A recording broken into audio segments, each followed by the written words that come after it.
ध्यान देंगे सभी। जीवन में जितना कम हो सके उतना क्रोध करना चाहिए, क्योंकि क्रोध आपके विकास का रोड़ा है। आपकी घर की शांति को छीनने वाला है क्रोध, आपके मन की शांति को छीनने वाला है क्रोध, आपको अहरनिश द्वंद्व में डाल देने वाला है क्रोध, आपको मुश्किलों में डाल देने वाला है क्रोध। इसलिए शिव पुराण कह रहा, मैंने कहा it's not my words, Shiv Puran से जिन, वेद व्यास जी से जिन शिव पुराण, वेद व्यास जी ने कहा शिव पुराण में कि हो सके तो क्रोध करना ही नहीं चाहिए, और अगर क्रोध आ भी जाए किसी वजह पे, तो क्रोध में कोई भी शब्द अपने मुंह से नहीं निकालने चाहिए। क्यों? क्योंकि जब आप क्रोध में कोई शब्द ऐसा निकालोगे अपने मुंह से, तो निश्चित तौर पे वो अच्छे तो नहीं होंगे, हैं? क्रोध में आप कहोगे तुम्हें माता च पिता तुम्हें ऐसे बोल पाओगे? नहीं बोल पाओगे ना। कुछ ना कुछ मैं तुझे देख लूंगा, या कुछ भी एक ऐसा शब्द निकलेगा जिस शब्द को सुनने के बाद सामने वाला भी कुछ बोलने पर विवश होगा। आपने क्रोध में कुछ कहा, सामने वाले ने वो शब्द सुने, तो उसके अंदर का भी जो रक्तचाप था वो जो है 140 की डिग्री पर पहुंच गया। फिर सामने वाला भी कुछ न कुछ जरूर बोलेगा, अवश्य बोलेगा। और जब सामने वाला बोलेगा तो वो ऐसा अवश्य बोलेगा जिससे आपका क्रोध और बढ़े, वो 440 तक पहुंचे, घटे नहीं। तो ये क्रोध पाप कर मूल, वो क्रोध आपके पाप की जड़ बन जाएगा। इसलिए क्रोध नहीं करना चाहिए। क्रोध आ भी जाए तो अपने आप पर कंट्रोल करना चाहिए। और कंट्रोल कैसे करें कि बोलो मत, क्रोध आ रहा है ठीक है, अंदर ही फड़फड़ाने दो थोड़ा सा। जिस समय आपको क्रोध आ रहा हो अपना टेम्परेचर नापना, आपको पता चलेगा कि आपकी बॉडी कितनी परेशान हो जाती है उस समय जब आपको क्रोध आता है। तो शब्द मत निकालें। और क्रोध को शांत करने का एक बहुत सुंदर तरीका है, जिस समय आपको क्रोध आ रहा हो उस समय आप भगवान शिव के इस पंचाक्षराई मंत्र का जाप करें। ओम नमः शिवाय, ओम नमः शिवाय, ओम नमः शिवाय, बोलो ओम नमः शिवाय। इसको 21 बार जप लें, आपका क्रोध छूमंतर हो जाएगा। जब क्रोध आ रहा हो बोलने से पहले। और जो शिष्य हैं, जो कृष्ण भक्त हैं, उनके लिए आप अपने गुरुजी के द्वारा दिया हुआ मंत्र 11 बार 21 बार जप लें, आपका क्रोध भाग जाएगा। राधे राधे बोलना पड़ेगा। ये दूसरी बात हुई। और तीसरी बात, जो लोग चाहते हैं कि हम लंबा जिए, दीर्घ आयु हों, कौन सी आयु? दीर्घ आयु कि अल्प आयु? कौन कौन दीर्घायु जीना चाहते हैं? जो लोग चाहते हैं कि हम और हमारे बच्चे दीर्घायु जिए, शिव पुराण में उनके लिए बड़ी सुंदर व्यवस्था बताई गई है। बताएं क्या व्यवस्था है? कुल व्यवस्था यह है कि भोजन कम करो,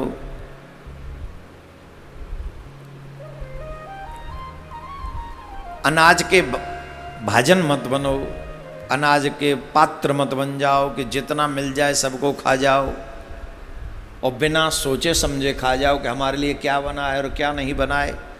जो तुम्हारे लिए बना है वही तुमको खाना चाहिए, जो तुम्हारे लिए नहीं बना है वो बिल्कुल भी नहीं खाना चाहिए। पेट्रोल की गाड़ी में अगर पेट्रोल डालेंगे तभी चलेगी।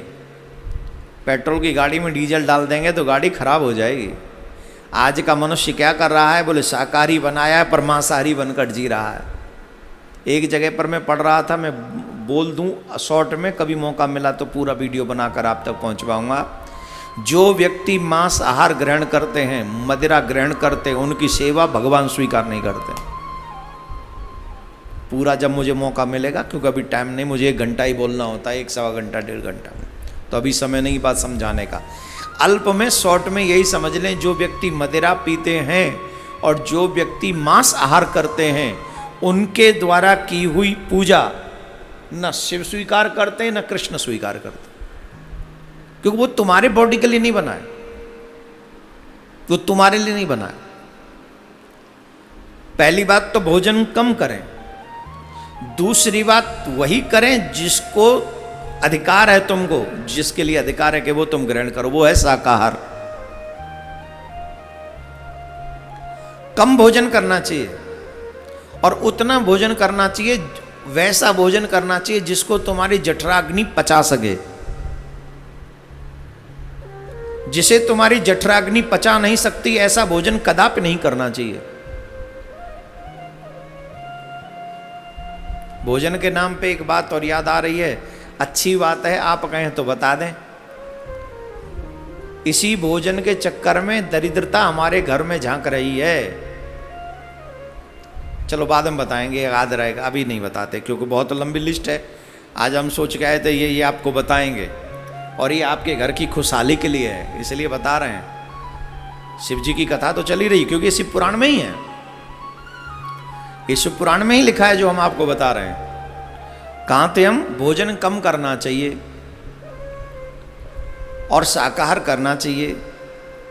तीसरी और अहम बात, ज्यादा से ज्यादा व्रत करना चाहिए। अहम बात है, ये बहुत अहम बात है। इस बात को हर कोई नहीं समझेगा। यहां एक और गजब की बात हम आपको बता दें, जितनी एनर्जी, जितनी शक्ति, जितनी पावर आपको भोजन करके प्राप्त नहीं होती, जितनी एनर्जी, जितनी पावर आपको व्रत करके प्राप्त होती है। इसीलिए हमारे ऋषि मुनियों की परंपरा में व्रतों को विशेष महत्व दिया गया। मैं शिव जी के व्रतों के संदर्भ में पढ़ रहा था तो महीने में कम से कम 4 से 5 व्रत हैं जो शिव जी के भक्तों को करने चाहिए। अमावस्या का व्रत करना चाहिए, पूर्णिमा का व्रत करना चाहिए, और एकादशी तो 2 आ ही जाती हैं, तो 2 और 2 4 हो गए, और फिर 2 व्रत और हैं, वो अभी मेरे दिमाग में नहीं आ रही। जब जिस दिन व्रतों के विषय में बताऊंगा उस दिन बता दूंगा। तो कम से कम 6 व्रत हैं। एक विशेष बात, जो इतने व्रत न कर सके उसे एनी हाउ शिवरात्रि का व्रत करना ही चाहिए। जन्माष्टमी का व्रत करना, जन्माष्टमी का तो हम कृष्ण के चाहने वाले कह रहे हैं, पर शिवरात्रि का और कृष्ण जन्माष्टमी का व्रत महत्वपूर्ण है, अवश्य करना चाहिए।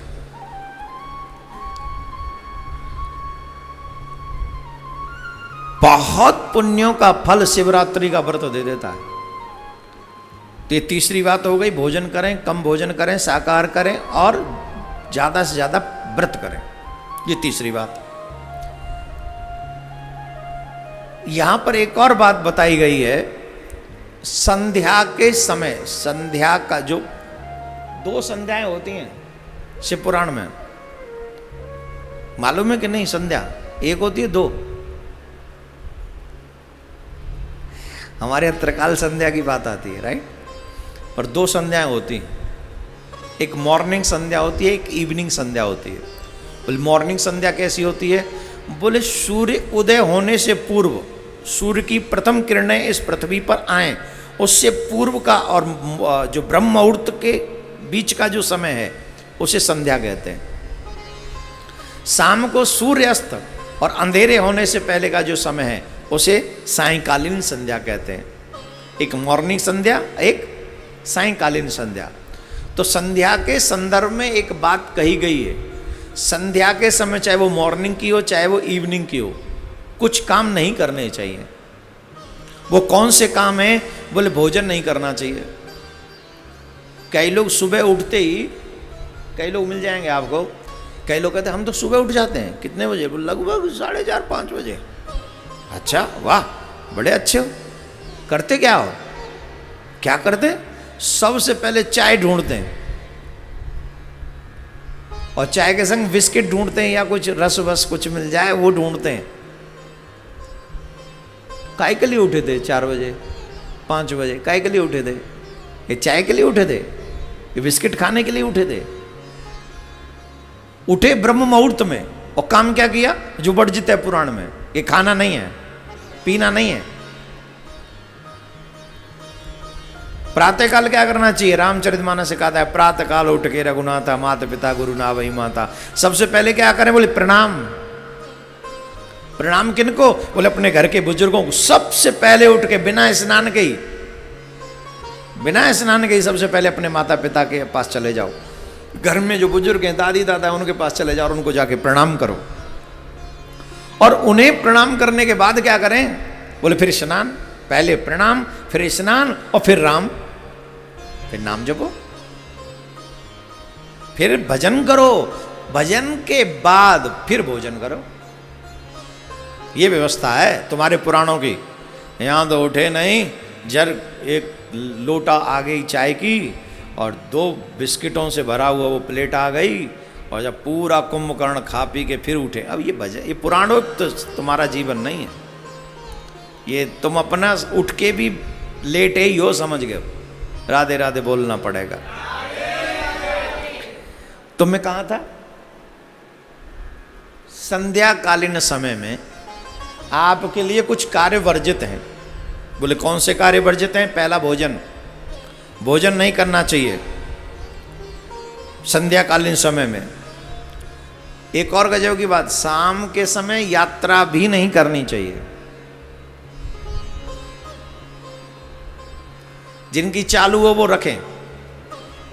जो चल रहे, अब जो ट्रेन में बैठ गया, दोपहर को ही बैठ गया, सुबह ही बैठ गया, वो थोड़ी रुकेगा। लेकिन उस समय यात्रा न रख करें प्रारंभ। शाम के समय, संध्याकालीन समय में यात्रा प्रारंभ न करें। अच्छा, इसके पीछे वजह क्या है? रीजन क्या है? रीजन है छोटा सा। शाम के समय कैलाश पर्वत पे शंकर भगवान अपने तीनों नेत्र खोलकर इस ब्रह्मांड को देखते हैं। पृथ्वी के लोगों को देखते हैं, मतलब इनकी चेकिंग करते हैं कि ये कर क्या रहे हैं। और संध्याकालीन समय बनाया गया है भगवान के भजन के लिए। और यात्रा में मतलब कुछ कमाने जा रहा होगा, खाने का मतलब इसको वर्जित किया गया है। तो जब उस समय भगवान देखते हैं कि ये अभी भी सांसारिक कार्यों में लगा है, तो भगवान क्रोधित हो जाते हैं और उससे तुम्हारे सुकृत भी नष्ट होते हैं और तुम्हारे घर की शांति भी नष्ट होती है। भोजन नहीं करना चाहिए, सोना नहीं चाहिए, चाहे वो मॉर्निंग की संध्या हो या इवनिंग की, उसमें सोना नहीं चाहिए। उस संध्या में और इस संध्या में सोना नहीं। दूसरा, यात्रा नहीं करें। और सबसे अहम बात, स्त्री का संग न करें। स्त्री प्रसंग में लिप्त न रहें। स्त्री का संग मतलब ऐसा नहीं कि घर में है तो कीर्तन हो रहा है तो वो संग नहीं। जो पति पत्नी संतान उत्पन्न करने का प्रयास जो करते हैं, वो संध्याकालीन समय में, चाहे वो मॉर्निंग किया, ये नहीं करना चाहिए। भोजन करेंगे तो पेट खराब हो जाएगा। संतान उत्पन्न करेंगे तो दुष्ट संतान उत्पन्न होगी जो जीवन भर तुमको दुख देगी। यात्रा करोगे तो वो यात्रा तुम्हारी सफल नहीं होगी। और क्या था? शयन करोगे तो तुम्हारा भाग्य नष्ट हो जाएगा। इसके लिए संतान अच्छी हो, भाग्य सुंदर हो, तुम्हारी शरीर अच्छी रहे और तुम्हारा हर काम बनता रहे, इनके लिए कार्य वर्जित किए गए। संध्याकालीन समय में ये कार्य नहीं करना चाहिए। बोलो राधे राधे। और जोर से बोलना पड़ेगा। 5वीं बात मैं आपको बताने जा रहा हूं। बताऊं कि रहने दूं? बता दूं। वैसे तो कई हैं, पर इनमें से आज मैं सिर्फ 5 ही बोलूंगा, शेष कल बोल दूंगा। 5वीं बात जो बहुत महत्वपूर्ण है वो ये है, आपको अपने जीवन में झूठ नहीं बोलना चाहिए। जो आज का व्यक्ति बात बात पे बोलता है। आज आप इस व्यक्ति से कहो झूठ मत बोलना, तो वो समझेगा कि ये व्यक्ति हमको पागल बना रहा है। किसी से बोलो कि सत्य बोला करो, तो वो कहे तुम पागल हो गए हो। किस जमाने की बात करते हो? सतयुग में सत्य बोला करते थे, कलयुग में नहीं चलता। ऐसा नहीं है। मैं एक बात आपको यहाँ स्पष्ट कर दूं, तुम्हारे झूठ बोलने से किसी और का भला हो अथवा किसी और का बुरा हो, पर तुम्हारे झूठ बोलने से सबसे पहला जो बुरा होता है वो तुम्हारा बुरा होता है। जब तुम झूठ बोलते हो तो भगवान की दृष्टि में तुम उसी समय तुम्हारा पतन हो जाए। उसी वक्त, उसी समय तुम्हारा पतन हो जाता है। क्योंकि जो तुम बोल रहे हो वो तुम्हारा विचार डेवलप हो रहा है और जो तुम्हारा विचार डेवलप हो रहा है, तुम कर्म भी वही करने जा रहे हो, और वो जो कर्म तुम करोगे तो तुम्हारा निर्माण तुम्हारे जीवन का वैसा ही होने वाला है। इसलिए भगवान ने, रामायण क्या कहती है, धर्म न दूसरे सत्य समाना, आगम निगम पुराण बकाना। भागवत कहती है सत्यात्मकम त्वाम शरणम प्रपन्नः सत्यम परम धीमहि। उस परम सत्य का ध्यान करो, उस परम सत्य को ध्याओ। और आप प्रत्येक पूर्णिमा पे सुनते हो सत्यनारायण की कथा। तो सत्यनारायण की कथा, सत्यनारायण व्रत क्या है? सत्यनारायण व्रत ही है सत्य का धारण करना। जब आप झूठ बोलते हो तो आप एक असत्य मार्ग पर चले जाते हो। आपको चाहिए, शिव पुराण के कथन अनुसार आपको चाहिए कि आप सत्य के मार्ग पर चलकर अपने जीवन को सुंदर बनाएं। बोलो राधे राधे। और जोर से बोलना पड़ेगा। आपके विचार ही आपको प्रगतिशील बनाते हैं। ध्यान से सुने, सत्य क्या सिखाता है? आपको आगे बढ़ना सिखाता है। सिखाता है कि नहीं? आपके विचार सत्य युक्त होने चाहिए। एक दृष्टांत मुझे याद आ रहा है, सुनिए जरा ध्यान से, बड़े गजब का है। एक महानुभाव सत्संग हो रहा था, उस सत्संग में गए, और जब सत्संग हो रहा था, उस सत्संग में जब वो पहुंचे तो सत्संग में सत्य की चर्चा हो रही थी। और जब सत्य की चर्चा हो रही थी, उन्होंने कहा जो व्यक्ति सत्य स्वीकार करता है, कितनी भी कठिन परिस्थितियां आ जाएं फिर भी सत्य से कभी डिगता नहीं है, उस महानुभाव की सत्य रक्षा करता है, सत्य अहरने से उसकी सहायता करता है।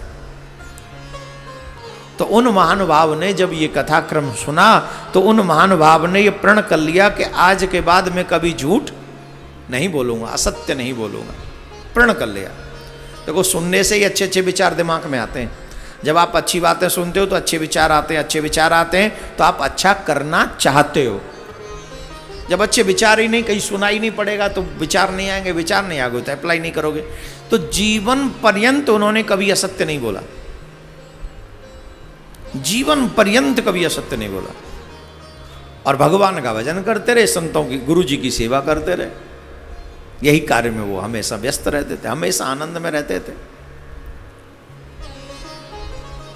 अब जाना तो सबको है पृथ्वी पे, चाहे झूठे हों चाहे सत्यवादी हों। एक दिन उनको भी जाना पड़ा, पृथ्वी छोड़कर गए। धर्मराज द्वार पर खड़े होकर उनका स्वागत करने आए धर्मपुरी में। भगवान ने, धर्मराज ने उनका स्वागत किया और पूरे उस स्वर्ग का भ्रमण कराया, और जो उत्तम से उत्तम व्यवस्था थी वो उनके लिए उपस्थित की।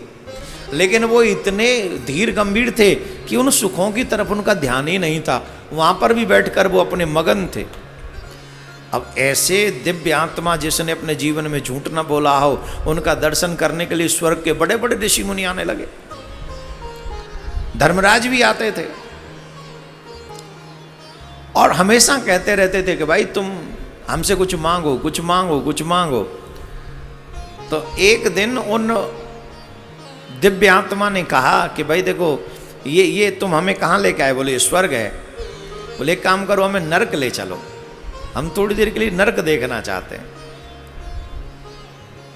क्या आवश्यकता है आपको नरक जाने की? आपको नरक में जाने की कोई आवश्यकता नहीं। बोले हमारी इच्छा है कि आप हमको थोड़ा नरक भ्रमण करा लाओ। तो स्वयं धर्मराज उन आत्मा को लेकर नरक की ओर बढ़े। नरक में गए तो उन्हें ज्यादा फर्क नहीं लगा स्वर्ग में और नरक में। वहां पर भी लोग वैसे ही थे, स्वर्ग में थोड़ी सुविधाएं ज्यादा थी। तो भ्रमण करके वापस आए, उनका मुख उदास था।